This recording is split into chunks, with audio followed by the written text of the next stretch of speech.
Olá pessoal, segunda aula sobre crise do sistema colonial. Na primeira aula, nós estudamos um pouco, de maneira geral, o que foi esse processo de independência na América.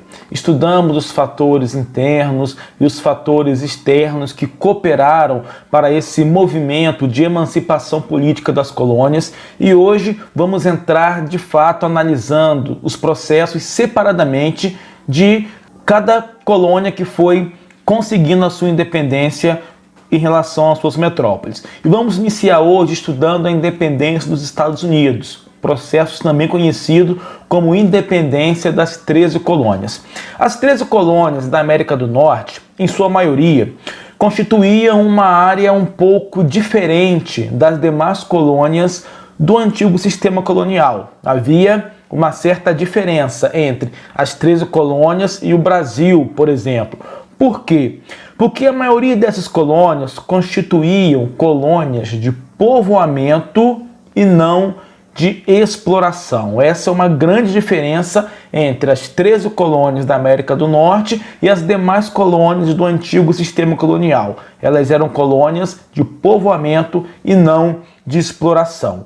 A partir da segunda metade do século XVIII, a Inglaterra, que era a metrópole dessas colônias, que até então era um pouco negligente, não dava uma grande atenção a essas colônias, modifica amplamente o seu comportamento, passando a cobrar impostos, exigir dos colonos o respeito aos monopólios e demais normas do pacto colonial. Então, antes da segunda metade do século XVIII, a Inglaterra não dava muita importância, não dava muita atenção a essas colônias, mas após a segunda metade do século XVIII, esse comportamento muda e a Inglaterra passa a cobrar impostos, exigir o cumprimento dos monopólios e demais normas do pacto colonial. Mas por que houve essa mudança de comportamento da Inglaterra em relação às 13 colônias da América do Norte?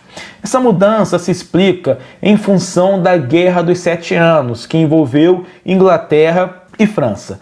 A Inglaterra saiu vitoriosa dessa guerra, mas com a sua situação financeira muito complicada, porque gastou demais com a guerra. Então, uma enorme dívida pública inglesa levou à criação de novos impostos sobre a colônia. Então, a mudança desse comportamento da Inglaterra em relação às 13 colônias é uma consequência da Guerra dos 7 Anos, que gerou uma dívida pública muito grande na Inglaterra.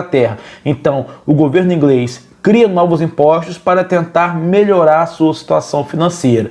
E que impostos novos foram esses que a Inglaterra criou? Primeiro, a Lei do Açúcar, em 1764, que eram pesados impostos sobre o melaço de cana que os colonos americanos importavam das Antilhas. Os colonos compravam o melaço de cana para poder produzir o rum e a Inglaterra cria pesados impostos sobre a compra desse melaço de cana das Antilhas.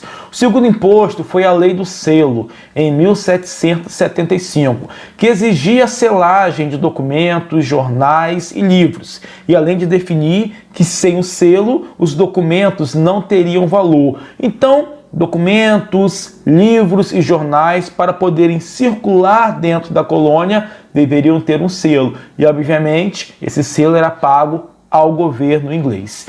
Em 1767 foram criados os Atos Townshend. Esse nome Townshend, que era o sobrenome do ministro das Finanças que criou esse imposto. E os Atos Townshend estabeleciam novos impostos sobre mercadorias importadas da Inglaterra.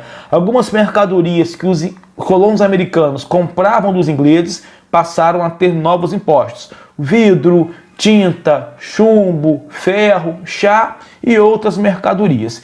E por último, em 1773, nós temos a Lei do Chá, que concedia o monopólio do chá à Companhia das Índias Orientais, uma empresa inglesa que estava enfrentando dificuldades financeiras. Então, o governo inglês concede a essa empresa o monopólio da venda do chá nas 13 colônias. Os colonos americanos só poderiam comprar chá dessa empresa, o que obviamente traria prejuízos, porque encerraria a concorrência e o preço subiria, trazendo os prejuízos aí para os colonos. Então, a partir da segunda metade do século XVIII, a Inglaterra muda o comportamento em relação aos colonos, cobrando impostos, exigindo os monopólios e demais normas do Pacto Colonial, por conta dos gastos que obteve com a Guerra dos 7 Anos contra a França. E os principais impostos criados nesse período foram Lei do Açúcar, depois Lei do Selo, Atos Townshend e a Lei do Chá.